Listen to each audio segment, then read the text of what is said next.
Hello, everyone, and welcome to another episode of the Pilots and Drones podcast. I am your host, the coach, Kent Nehrus, and today we're going to be talking about how to start your drone business. That's right. You know how to fly the drone. You got your Part 107 through Drone Champs, and now you are ready to make some money. There's a lot of different ways to do this. There's so many avenues. But if you look at the drone as a tool and the way it can help you gain the ability to either move a shot or help your client gain more value, that is what the drone is used for. Remember, a business is a solution to a problem. That's all it is. And somebody is willing to compensate you for solving that problem. And that's all a drone is. A lot of people want to go out, get their Part 107, hit it hard like gangbusters. There's nothing wrong with that. There are some people that want to go slowly into the situation. There's nothing wrong with that. Then there's people who wait a long time and then they know which trigger to pull. There's nothing wrong with that. Each one has its own separate values, but sometimes you could either start too fast, trip, it could be really expensive, or you can start too slow and opportunities can pass you by fairly quickly. So it depends on where you're at, what industry you want to get into, what industry you might already be in, and how are you going to finally collect the payment when it all gets done. So let's start out with, hey, where do I start first? Well, a lot of people want to say real estate. You go for real estate, there's a lot of opportunity in real estate. There's a lot of houses for sale, buildings for sale, things like that. But there is layers to that industry where you have brokers involved. You have real estate agents involved. You have buyers involved. You have owners of property involved. Say people are selling the property. Now, whose interest is going to get the house or the building sold or leased the fastest, right? Because time is money in that industry, and they want to get things sold fast. But there's percentages involved in that whole situation, right? The broker's going to get a percentage, the real estate agent's going to get a percentage, and then whatever the buyer or the seller, how much they want to spend or how much they're willing to take on the percentage on their end just to get the house sold in a certain amount of time. In my experience, you really want to get to the broker. That for a drone pilot, the broker or the brokerage company, they're the ones that have all the money. They're the ones that are going to be able to pay you to do the listing. Now, real estate agents, if they're going to pay you, they're going to pull it out of their own pocket. And I don't know what their percentage is. Most here in California, a lot of real estate agents are anywhere between 4 to 8%. Anywhere in between, some higher, some lower, but generally you're going to be in that 4 to 8% area. So if they're selling a house and they're going to hire a drone pilot, they're going to take that out of their own 8%. But they're going to want the highest value at the cheapest rate. Now, for the real estate agent, it depends on how they want to sell the house, right? Do they want to fly through video? Do they just want pictures? Do they want an Instagram, a 15-second Instagram video for their reel or something like that? That's where you have to figure it out. Generally, what you want to do with the real estate situation is to create a package. Real estate agents and brokerages, they love packages. A lot of the time they will take a ground picture package from a photographer where they'll do so many pictures inside.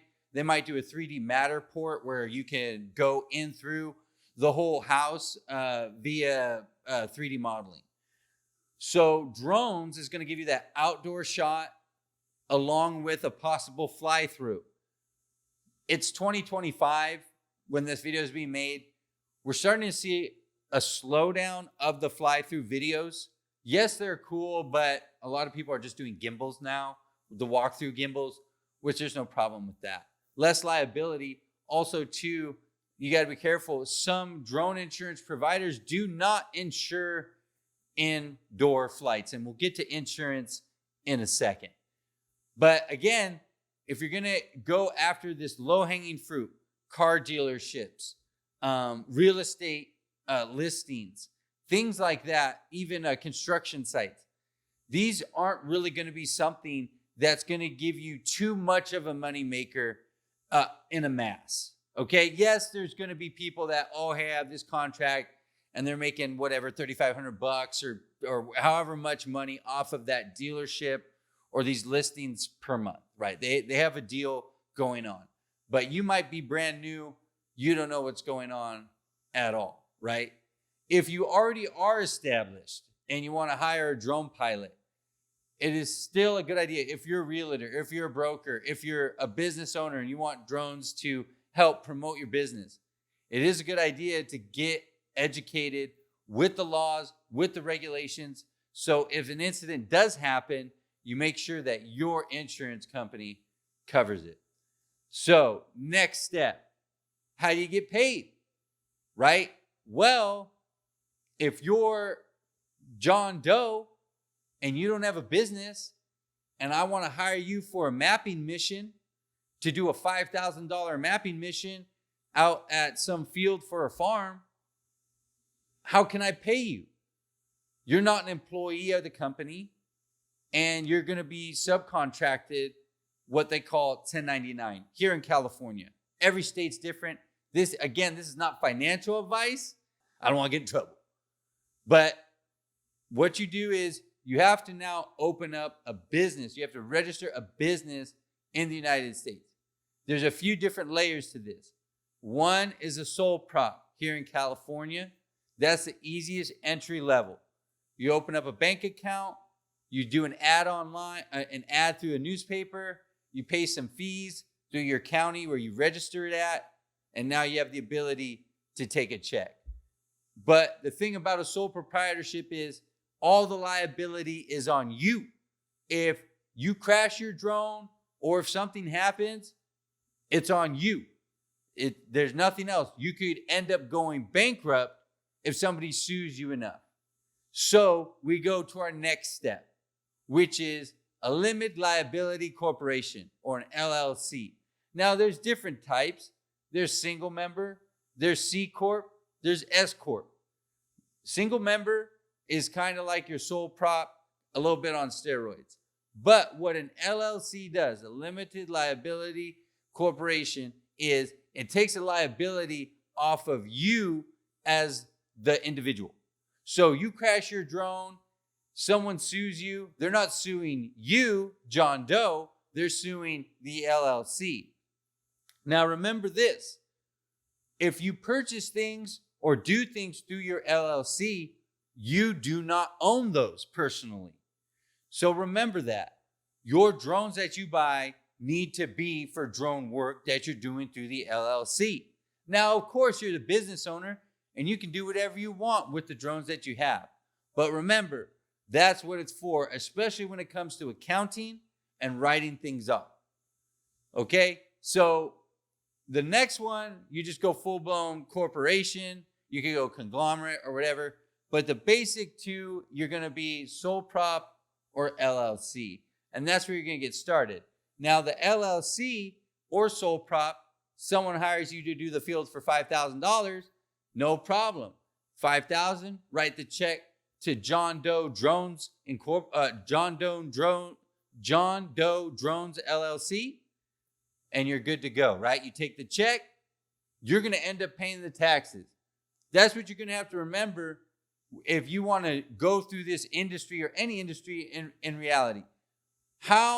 Number one, your customer doesn't want to pay your taxes, right? You're going to have to pay the taxes.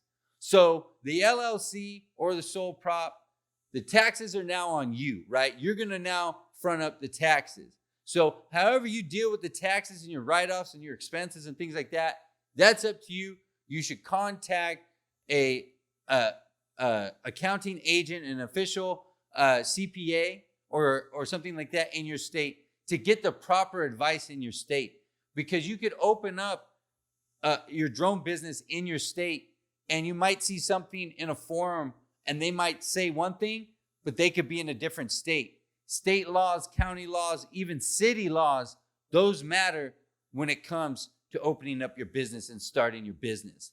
But now, hey, you've started your LLC, you're ready to go, you're getting hired. Now you get a client.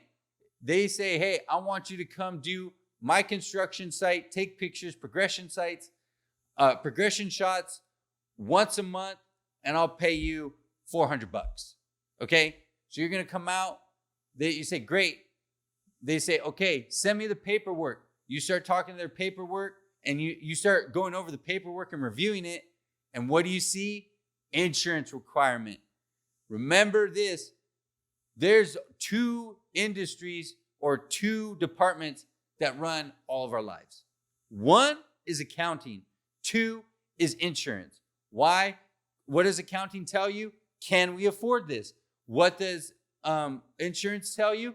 If something happens, can we sue someone over it? Right? Every company wants to abstain from liability, especially if you're a single member LLC or a small drone company, right? You might be new. It might be a new technology. This might be something that they're trying out. So they're going to want to abstain from any liability as much as possible.